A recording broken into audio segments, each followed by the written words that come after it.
కేసీఆర్ మీద కోపంతో తల్లి రూపాన్ని మార్చే ప్రయత్నం చేస్తే మాత్రం చరిత్ర క్షమించదు.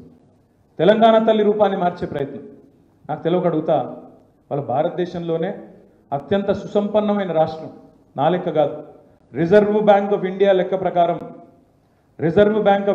ప్రకారం తలసరి ఆదాయంలో ఇవాళ అన్ని రాష్ట్రాల కంటే ముందున్నది తెలంగాణ రాష్ట్రం. అట్లాంటి తెలంగాణ రాష్ట్రం, సుసంపన్నమైన రాష్ట్రానికి తల్లి, తెలంగాణ తల్లి మూర్తిభవించిన ఒక దేవతలాగా కేసీఆర్ గారు, అదేవిధంగా తెలంగాణ ఉద్యమంలోని పెద్దలు ఆనాడు ప్రతిష్ఠించినారు 2007 సంవత్సరంలో.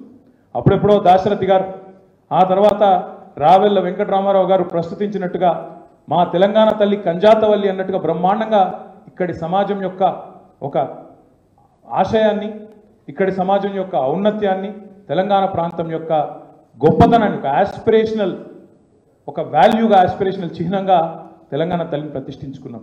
ఇవాళ ఈ ముఖ్యమంత్రి ఏమంటున్నాడు?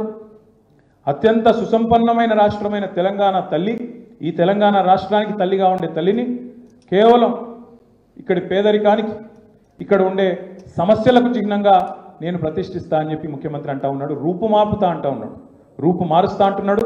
కేసీఆర్ చేసిన పోరాటాన్ని రూపుమాపుతా అంటా ఉన్నాడు. ఇది ఎంత మాత్రం ఆమోదయోగ్యం కాదు. ఎందుకంటే అధికారం ఎవరికి శాశ్వతం కాదు. ఒకనాడు ఇందిరాగాంధీ గారు ప్రతిష్ఠించిన భరతమాతను వాజ్పేయి గారు రాగానే మార్చేయలేదు. అదేవిధంగా భారతదేశంలో ఎన్నో చోట్ల అధికార మార్పిడి జరిగింది. తెలుగు తల్లి విగ్రహ రూపం మారలేదు. అదేవిధంగా కన్నడ మాత పేరిట పెట్టుకున్న విగ్రహం రూపం మారలేదు.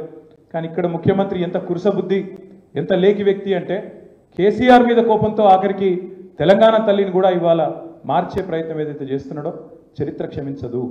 ఇట్లాంటి మూర్ఖపు పనులు ఎవరు చేసినా తప్పకుండా దానికి ప్రజల ఆమోదం ఉండదు. ప్రజల నుంచి చీత్కారం తప్ప ఏనాటికైనా కూడా, వ్యతిరేక భావన తప్ప ఏనాటికి కూడా వీటికి ఆమోదం లభించదు. కాబట్టి ఆ ప్రయత్నం ఇప్పటికైనా విఘ్నతతో విరమించుకోవాలని చెప్పి ప్రభుత్వానికి విజ్ఞప్తి చేస్తున్నాం.